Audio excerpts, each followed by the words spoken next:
So I said I'd come back once I'd completed the online personality test. And I've just done it, and it did. It took about 30 minutes to go through. And it's quite an interesting test because it was kind of just gauging where you were on your business journey, what your kind of business strategy knowledge was.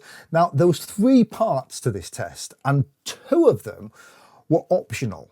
And I'm kind of wondering maybe I shouldn't have taken those 2, because the first part of the test, which was testing you on your kind of business strategy knowledge, I actually got 90% on that. And I'm quite happy with that. But I thought I would get quite a high mark because I kind of have worked as a business consultant for quite a while. So that's not surprising. The other 2 parts of the test, the first one was testing your knowledge about raising finance and funding, which I didn't do quite as well on. And then the third one was just your knowledge of starting a startup. So again, maybe not surprising, because although in my last business we did get funding and we did get an investor, I didn't have to pitch for that investor. So I've not gone through that pitching process myself. I've interviewed lots of people.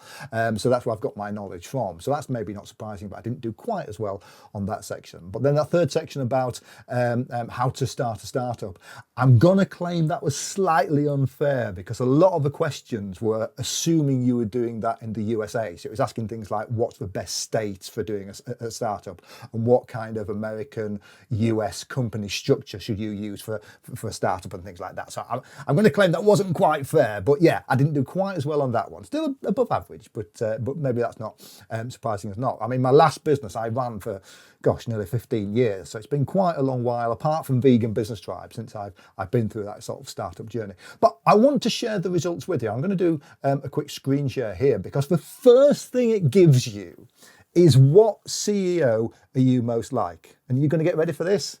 Here we go. This is what it says. Elon Musk. Now, that might have been good a few years ago before he took over Twitter. And I am a fan of Elon in many, many ways, but he maybe hasn't got the same public profile that he used to have. But there we go. So he thought I was most like Elon Musk of SpaceX and Tesla Motors. And then it's got a little, let me zoom out slightly. It's got a little graph here just showing who it rated me against. I'm least like Mark Zuckerberg, which fair enough, and most like Elon Musk. So there you go. So just clicking through the results here, just having the overview. So it talks about personal skills breakdown. And this is a view of my personal skill set. And that's quite good, because, you know, most of those are quite high. And the ones over here, time commitment, ability to build the product, 100%. So that's brilliant, fantastic. So I'm definitely a doer, which I kind of already knew anyway. So that's great. But also, you know, relentless pursuit of success, I got quite high on, which is really good as well. Leadership's quite high, propensity to learn from feedback quite high, which is great as well. So, and again, skills at securing funding, a little bit lower, still above average, but again, I've never had to work to do that, so that's quite unsurprising as well. So there we go. So that's quite good. And then it talks about the most important skills if I was going to go out there and find a co-founder, and I find this really interesting as well. So if I was looking for somebody to complement my skill set, I'd be looking again, top there, skills at securing funding.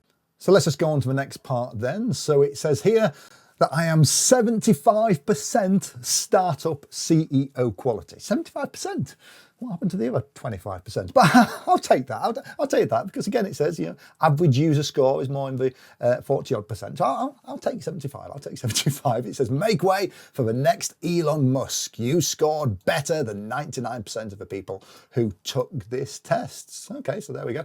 So startup founder characteristics, and this is interesting. So this is saying, I don't know if this is my characteristics.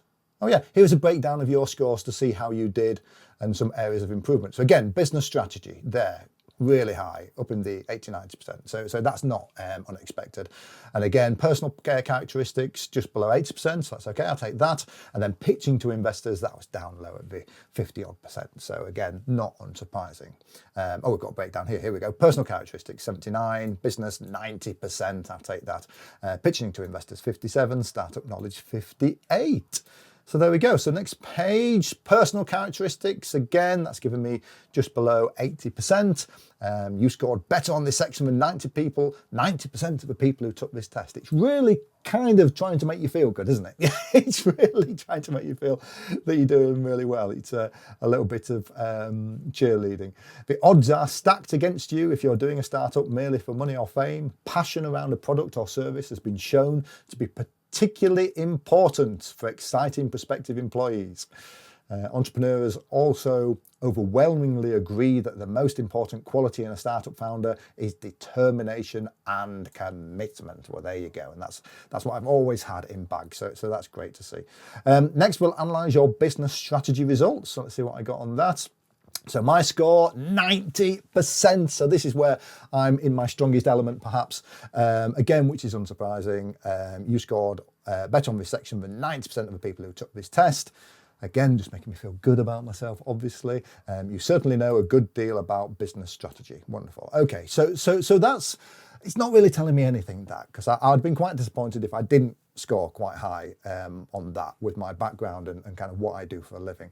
But let's go on to where I didn't score quite as well, because probably this is going to be the most valuable. And as I said, this was an extra bit of a test that you didn't have to take. So let's just go through now. So pitching to investors. So my score, again, still higher than average. And that is probably because I've interviewed so many people who have been through funding rounds and pitching that I did get quite a lot of knowledge there. But pitching to investors, I got 57%. You're pretty good at pitching, but could use a bit of improvement. So that's something that I'm potentially going to have to work on. And so if we are looking to get funding for Vegan Business Tribe to take us to the next part of our journey, then kind of getting better at pitching and learning how to pitch, he's probably highlighting one of my weaknesses here. So it's probably really good that I did this test, because I can take that away, I can learn that, and maybe during this incubator I can look to just find the people who have got that knowledge about funding, to have some really great conversations with them and help them mentor me a little bit more, which is absolutely fantastic. So let's go next on to startup knowledge. Again, didn't do quite as good, 58% on this. You've scored better on this section than 90% of it. Yeah, I know. Okay, but again, yeah, so 58% on that.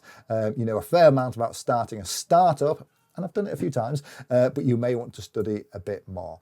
So again, highlighting something that hopefully from this incubator I'll be able to take away and learn. So what's the wrap up of the test? Could you start a successful company? While there is certainly no exact science to figuring out who will be a startup success, the results we've given you are based on the advice and wisdom of those who have an incredible amount of achievement and experience in the startup space. Continue to relentlessly pursue the impact you want to make in the world. Thanks for taking this quiz. Well, it didn't answer the question. Could you start a successful company? What a definitive. I'm going to reload the page even. No. Well, there we go. So hopefully I could. Wonderful. So I thought that might be quite interesting just to kind of share that with you, because this is kind of the first thing which the incubator is making us go through. And that's been really useful because it has highlighted perhaps where my weaknesses are and maybe something I want to learn more about raising funding and getting investment. So that's been really, really useful. So I hope you enjoyed that. If you want to take this test yourself, can I just find the URL? Is it... it's a company called clearerthinking.org. Oh, there we go. Yeah. And I think it's just on their homepage. So if you go to clearerthinking.org, you'll be able to take that test yourself and just maybe see where your areas lie that you need to focus on too.